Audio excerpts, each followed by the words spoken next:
স্টেশনে যাওয়ার পথে অশোকের বারবার যেন মনে হচ্ছিল কেউ তাকে অনুসরণ করছে, কিন্তু পেছনে তাকাতেই জনমানবশূন্য বিস্তর ফাঁকা রাস্তা ছাড়া আর কিছুই চোখে পড়ল না অশোকের। নিস্তব্ধ গ্রাম্য রাস্তায় এবার অশোকের একা একা হাঁটতে একটু ভয় লাগছিল, কিন্তু তাও কোনো উপায় নেই। তার মাথায় কেবল একটা চিন্তাই ঘুরপাক খাচ্ছিল,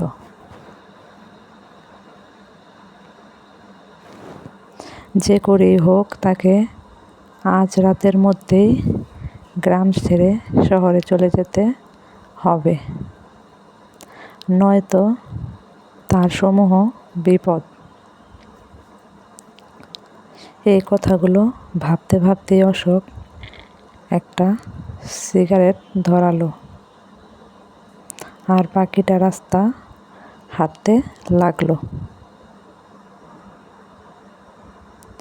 অবশেষে আরও বেশ খানিকটা হাঁটার পর ট্রেন স্টেশনে এসে পৌঁছালো অশোক। স্টেশনে পৌঁছেই অশোক রেলমাস্টারের কাছে জিজ্ঞেস করলো, শহরে যাওয়ার ট্রেন আসতে আর কত সময় লাগবে? উত্তরে রেলমাস্টার জানান যে বৃষ্টির জলে রেল লাইন ডুবে থাকায় 8টার ট্রেন আসতে প্রায় আরও 1 ঘন্টা দেরি হবে।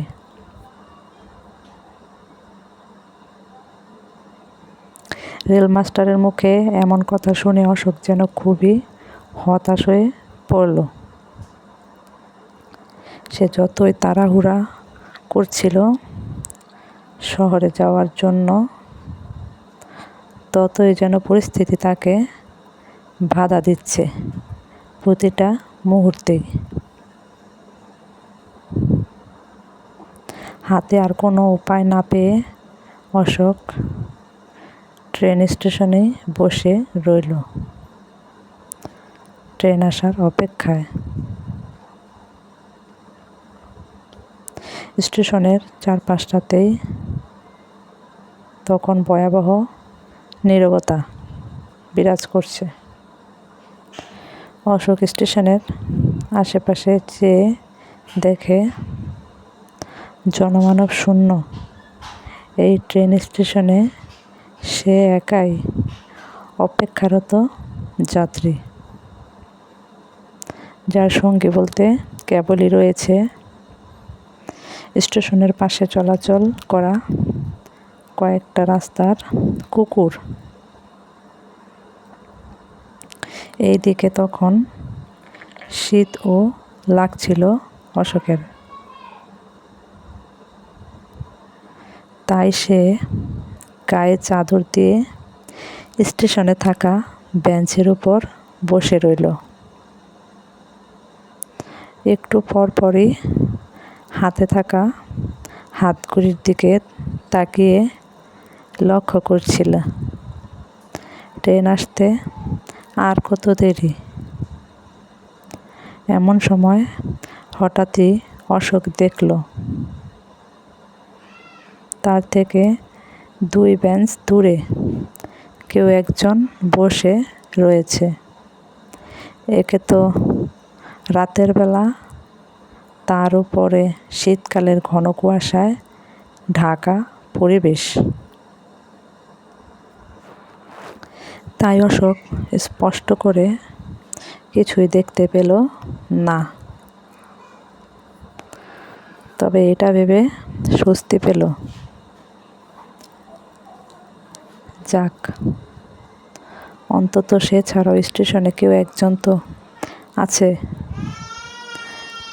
তার মতোই অপেক্ষারত পথযাত্রী।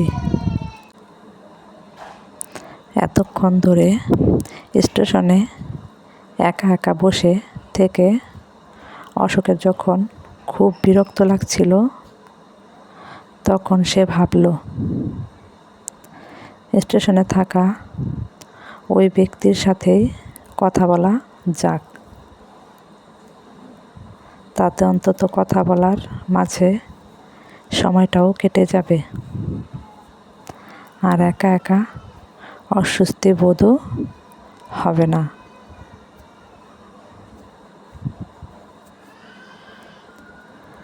যেই ভাবা সেই কাজ।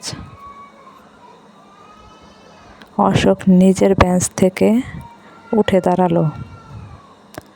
আস্তে আস্তে পাশে বসে থাকা লোকটার বেঞ্চের দিকে এগোতেই দেখল একটা মেয়ে চাদর মুড়ি দিয়ে বসে আছে ট্রেনের অপেক্ষায়। তাই তখন তার মুখটা দেখা যাচ্ছিল না। অশোক প্রথমে নিজে থেকেই কথা বলা শুরু করলো।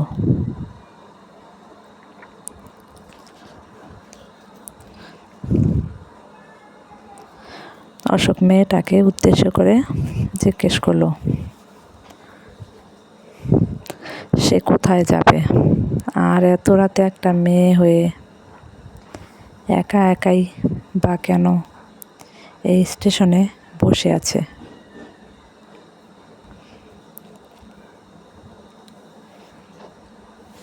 অশোকের প্রশ্নের উত্তরে সেই মেয়েটি বলল, আমি এই গ্রামেরই মেয়ে, আর একটা গুরুত্বপূর্ণ কাজ করার জন্যই শেষ রাতে ট্রেনে করে শহরে যেতে হবে। তাই এখন বসে বসে ট্রেনের অপেক্ষা করছি।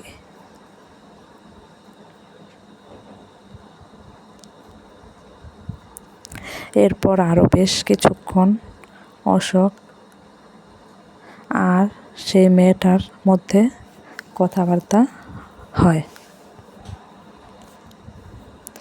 কথাবার্তার এক পর্যায়ে অশোক বলল,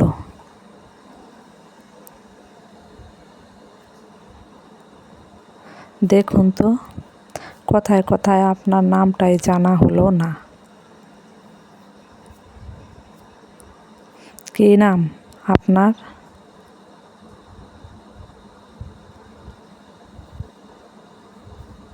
এই প্রশ্নের উত্তরে মেয়েটি একটা হাসি দিয়ে বলল,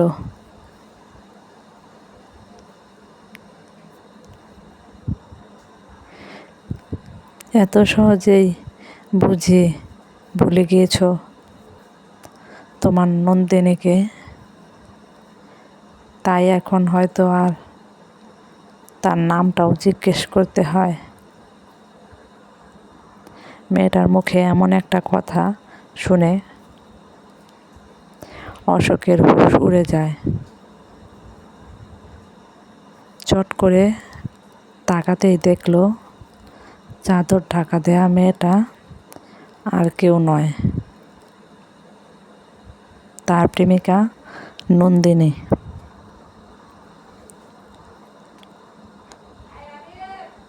এটা দেখা মাত্রই অশোক বেঞ্চ থেকে উঠে দাঁড়িয়ে পড়ল আর ভয় ভয় কণ্ঠে বলল, নন্দিনী, তুমি এখানে?